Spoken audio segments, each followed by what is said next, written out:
رمضان مبارک کا جو مہینہ ہے، اس کی جو برکتیں ہیں اور اس کی جو فضیلتیں ہیں، ان سے ہر ایک مسلمان واقف ہیں۔ آپ صلی اللہ علیہ وسلم کی احادیث میں اور اس سے پہلے خود قرآن کریم میں اس مبارک مہینے کی فضیلتوں کو بیان کیا گیا ہے۔ جہاں اس مبارک مہینے کی مختلف فضیلتیں ہیں، انہی میں سے ایک خاص فضیلت اس مہینے کو جو حاصل ہے وہ یہ ہے کہ قرآن کریم کے نزول کی ابتدا اسی مہینے میں ہوئی۔ اسی لیے قرآن کریم میں اللہ رب العالمین نے سورۃ البقرہ میں فرمایا کہ رمضان کا مہینہ ہے جس میں قرآن کریم کو نازل کیا گیا،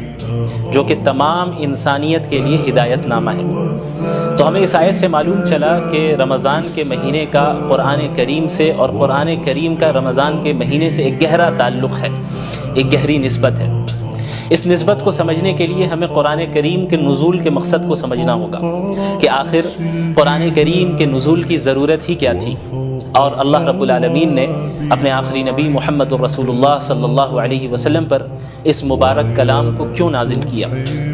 اس کا جواب بھی قرآن کریم میں ہی موجود ہے۔ اللہ رب العالمین نے فرمایا کتاب انزلناہ الیک مبارک لیدبروا آیاتہ ولیتذکر اولو الالباب، کہ یہ وہ مبارک کتاب ہے جسے ہم نے نازل کیا تاکہ لوگ اس مبارک کتاب میں تدبر کر سکیں، غور و فکر کر سکیں، اور عقل والے اس سے نصیحت حاصل کر سکیں۔ ان ھذا القرآن یہدی للتی ہی اقوم، یقیناً یہ قرآن کریم ایک ایسی کتاب ہے جو بالکل سیدھے راستے کی طرف رہنمائی کرتی ہے اور ہدایت دیتی ہے۔ لہٰذا ہمیں معلوم چلا کہ قرآن کریم کے نزول کا مقصد تمام انسانیت تک ہدایت پہنچانا ہے، اور تمام انسانیت کے لیے ایک ایسا راستہ واضح کرنا ہے جس راستے کو اختیار کر کے ایک بندہ ہمیشہ ہمیش کی جنت میں داخل ہو سکے اور جہنم کے عذاب سے اپنے آپ کو بچا سکے۔ یاد رکھیں کہ اللہ کے نبی صلی اللہ علیہ وسلم تلاوت کلام اللہ اور قرآن کریم کو پڑھنا، اس کا دور کرنا، اسے سمجھنا، اس کی تعلیم دینا تو پورے سال آپ صلی اللہ علیہ وسلم کا یہ معمول تھا، لیکن رمضان المبارک میں مزید اہتمام کے ساتھ آپ صلی اللہ علیہ وسلم اس عمل کو انجام دیتے، یہاں تک کہ حضرت جبریل علیہ السلام ہر سال رمضان کے مہینے میں آپ صلی اللہ علیہ وسلم کے پاس تشریف لاتے اور قرآن کا ایک دور ہوتا، اور آپ صلی اللہ علیہ وسلم کی زندگی کا جو آخری رمضان تھا، اس میں حضرت جبریل علیہ السلام کے ساتھ اللہ کے نبی صلی اللہ علیہ وسلم نے 2 مرتبہ قرآن کریم کا دور کیا۔ تو قرآن کریم کا نزول اسے پڑھنے، سمجھنے اور اس سے ہدایت حاصل کرنے کے لیے ہوا ہے، اور کسی بھی کتاب سے فائدہ اسی وقت ہم حاصل کر سکتے ہیں، خصوصاً قرآن کریم سے ہدایت ہم اسی وقت حاصل کر سکتے ہیں کہ جب ہم قرآن کریم کو سمجھیں، قرآن کریم کو پڑھیں، سمجھیں، صرف تلاوت تک ہی ہم اکتفا نہ کریں۔ اسی لیے اللہ تعالیٰ نے انبیاء علیہ الصلاۃ والسلام، خصوصاً محمد الرسول اللہ صلی اللہ علیہ وسلم کے متعلق سورۃ الفرقان میں یہ بات بھی اللہ رب العالمین نے بیان فرمائی کہ وقال الرسول یا رب ان قوم اتخذوا هذا القرآن مہجورا۔ اللہ کے نبی صلی اللہ علیہ وسلم قیامت کے دن شکایت کریں گے اللہ رب العالمین سے کہ یا اللہ، اے میرے رب، میری قوم نے قرآن کریم کو چھوڑ دیا۔ ظاہر ہے کہ کوئی بھی مسلمان یہ نہیں چاہے گا کہ اللہ کے نبی صلی اللہ علیہ وسلم اس کے متعلق اللہ رب العالمین سے شکایت کرے۔ لہٰذا ہر مسلمان پر لازم ہے کہ قرآن کریم کے جو حقوق ہیں ان حقوق کی ادائیگی کرے۔ وہ حقوق کیا ہیں؟ مختصراً میں بیان کر دوں کہ علماء کرام نے قرآن کریم کے تقریباً 6 حقوق بیان کیے ہیں۔ سب سے پہلا حق تو یہ ہے کہ پورے قرآن کریم پر ایمان لانا کہ اللہ رب العالمین نے اس کلام کو نازل کیا ہے، اس کے الفاظ بھی اللہ کے ہیں، اس کے معنی بھی اللہ کے ہیں، اور اس میں کسی بشر کے کلام کا کوئی دخل نہیں، کسی مخلوق کے کلام کا کوئی دخل نہیں۔ سورۃ الفاتحہ سے لے کے سورۃ الناس تک ایک ایک آیت بلکہ ایک ایک حرف اللہ رب العالمین کی جانب سے نازل کردہ ہے، اور اس کی اتباع کرنا قیامت تک کے لوگوں کے لیے واجب ہے، ضروری ہے، اور اس سے انحراف اختیار کر کے کوئی بھی شخص کامیابی حاصل نہیں کر سکتا۔ قرآن کریم کا دوسرا حق ہے اس کی تعظیم کرنا، کہ چونکہ یہ ایک مقدس کتاب ہے، یہ اللہ کا کلام ہے، یہ کسی عام انسان کا کلام نہیں ہے، کسی مخلوق کا کلام نہیں ہے، یہ اللہ رب العالمین کے ڈیوائن ورڈز ہیں، یہ اللہ رب العالمین کے الفاظ ہیں، اس کے معنی ہیں، اور اس کی طرف سے نازل کردہ کلام ہے۔ لہٰذا اس کلام کی اس طرح تعظیم کی جائے جس طرح تعظیم کرنا رسول اللہ صلی اللہ علیہ وسلم نے ہمیں سکھایا ہے۔ اسی طرح قرآن کریم کا جو تیسرا حق ہے وہ قرآن کریم کی تلاوت کرنا ہے، چاہے قرآنی آیتوں کا مطلب سمجھ میں آ رہا ہو یا نہ آ رہا ہو، یہ ایک مستقل عبادت ہے اور یہ ایک مستقل قرآن کریم کا حق ہے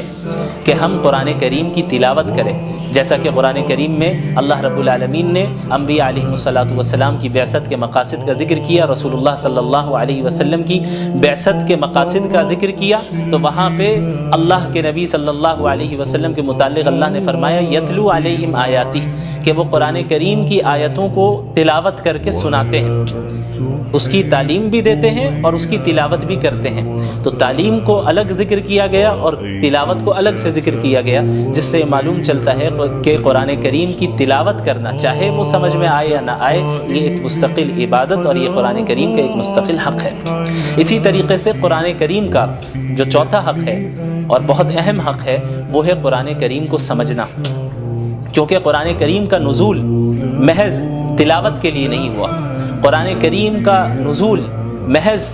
رقیہ کرنے کے لیے نہیں ہوا، قرآن کریم کا جو نزول ہوا ہے وہ اس میں تدبر کرنے کے لیے ہوا ہے، جیسا کہ اللہ نے فرمایا کتاب انزلناہ الیک مبارک لیدبروا آیاتہ، کہ ہم نے اس مبارک کتاب کو آپ پر نازل ہی اس لیے کیا ہے تاکہ لوگ اس میں تدبر کریں، غور و فکر کریں۔ لہٰذا یہ ہر مسلمان کی ذمہ داری ہے کہ اپنے رب کے کلام کو سمجھیں، سیکھیں، اور خصوصاً رمضان المبارک میں قرآن کو پڑھنے، اس کی تلاوت کرنے اور اس کو سمجھنے کا اہتمام کریں، کثرت کے ساتھ کریں، چونکہ اس مہینے کا قرآن کریم سے بڑا گہرا تعلق ہے۔ اسی طرح قرآن کریم کا جو چوتھا حق ہے وہ ہے قرآن کریم پر عمل کرنا، چونکہ دین اسلام محض ایک آئیڈیالوجی نہیں ہے، محض ایک فکر نہیں ہے یا کوئی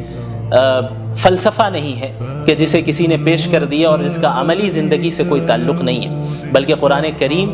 ایک پریکٹیکل زندگی گزارنے کی ہدایت کرتا ہے اور اس میں رہنمائی کرتا ہے کہ ایک مسلمان اپنی زندگی کو کس طرح گزارے، ایک انسان اپنی جلوت کو اور اپنی خلوت کو کس طرح گزارے، پبلک لائف اور پرائیویٹ لائف میں کس طرح لوگوں کے ساتھ معاملات کریں، اس کا اللہ کے ساتھ کس طرح تعلق ہو، اس کا اپنے نفس کے ساتھ کس طرح تعلق ہو، ان ساری چیزوں کے متعلق قرآن کریم رہنمائی کرتا ہے۔ لہٰذا یہ ضروری ہے کہ ہم قرآن کے اس پانچویں حق کو بھی ادا کرے جو کہ ہے قرآن کریم پر عمل کرنا، قرآن کریم پر عمل کرنا، اور جب ایک انسان قرآن کریم پر عمل کرے گا اسی کے متعلق اللہ رب العالمین نے کامیابی اور نعمتوں کا وعدہ کیا ہے، جیسا کہ کئی جگہ آپ کو قرآن کریم میں اس کا ذکر ملے گا، ان الذین آمنوا وعملوا الصالحات، الذین آمنوا وعملوا الصالحات، جنہوں نے ایمان لایا اور جنہوں نے نیک اعمال کیے، یعنی قرآن کریم پر عمل کیا۔ لہٰذا عمل کرنا یہ قرآن کریم کا پانچواں حق ہے اور بہت اہم حق ہے۔ اسی طرح قرآن کریم کا جو چھٹا حق ہے جو کہ علماء کرام نے بیان کیا ہے اور یہ بھی بہت اہم ہے، ان حقوق میں سے ہر ایک حق اپنی جگہ پہ اہمیت کا حامل ہے اور ان سب کو ادا کرنا ضروری ہے۔ جو چھٹا حق ہے قرآن کریم کا وہ ہے اس قرآن کریم کی تبلیغ کرنا۔ یا ایھا الرسول بلغ ما انزل الیک من ربک، یہ حکم سب سے پہلے اللہ رب العالمین نے محمد رسول اللہ صلی اللہ علیہ وسلم کو دیا اور محمد رسول اللہ صلی اللہ علیہ وسلم کے واسطے سے تمام امت مسلمہ کو دیا۔ اللہ رب العالمین نے فرمایا کہ اے رسول، آپ کے رب کی طرف سے جو کچھ آپ پر نازل ہو رہا ہے اس کی تبلیغ کریں، اسے دوسروں تک پہنچائیں، کیونکہ دین اسلام محض کوئی نسلی مذہب نہیں ہے جس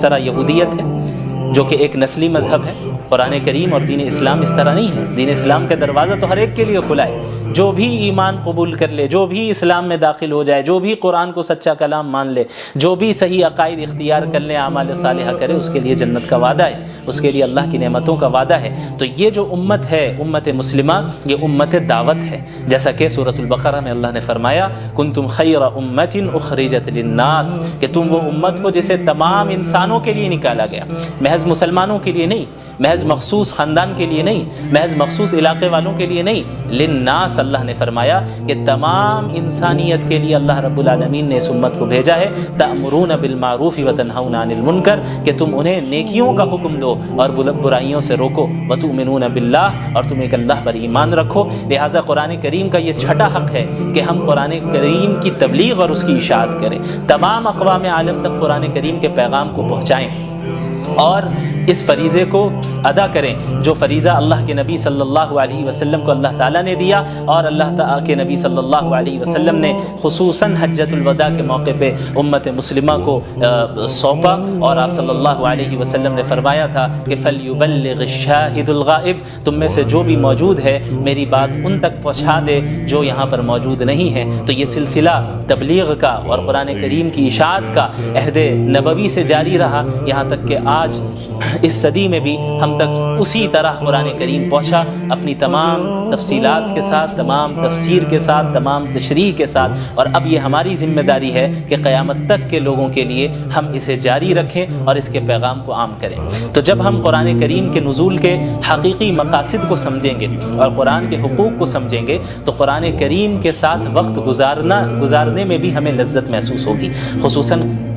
رمضان کا مہینہ بہت ہی بابرکت مہینہ ہے، جس میں عبادتوں کی جو نیکیاں ہیں، جو اس کا ثواب ہے، وہ بہت بڑھ جاتا ہے، بہت بڑھ جاتا ہے۔ اور اللہ کے نبی صلی اللہ علیہ وسلم تو اس رمضان کے مہینے کی راتوں میں تلاوت کا اہتمام فرمایا کرتے تھے، نمازوں کی شکل میں، قیام اللیل کی شکل میں، تراویح کی شکل میں، تہجد کی شکل میں آپ صلی اللہ علیہ وسلم پڑھتے، صحابہ کرام پڑھتے، اور رمضان المبارک میں ہمارے سلف صالحین میں کتنے ایسے گزرے ہیں جنہوں نے کئی مرتبہ قرآن کریم کو ایک مہینے میں پڑھا، اور صرف پڑھا ہی نہیں بلکہ اس کو سمجھا، اس میں تدبر کیا، اس سے نصیحتیں حاصل کی، عبرتیں حاصل کی۔ لہٰذا ہماری یہ ذمہ داری ہے کہ رمضان المبارک کو ہم اس طرح گزاریں جس طریقے سے اللہ کے نبی صلی اللہ علیہ وسلم نے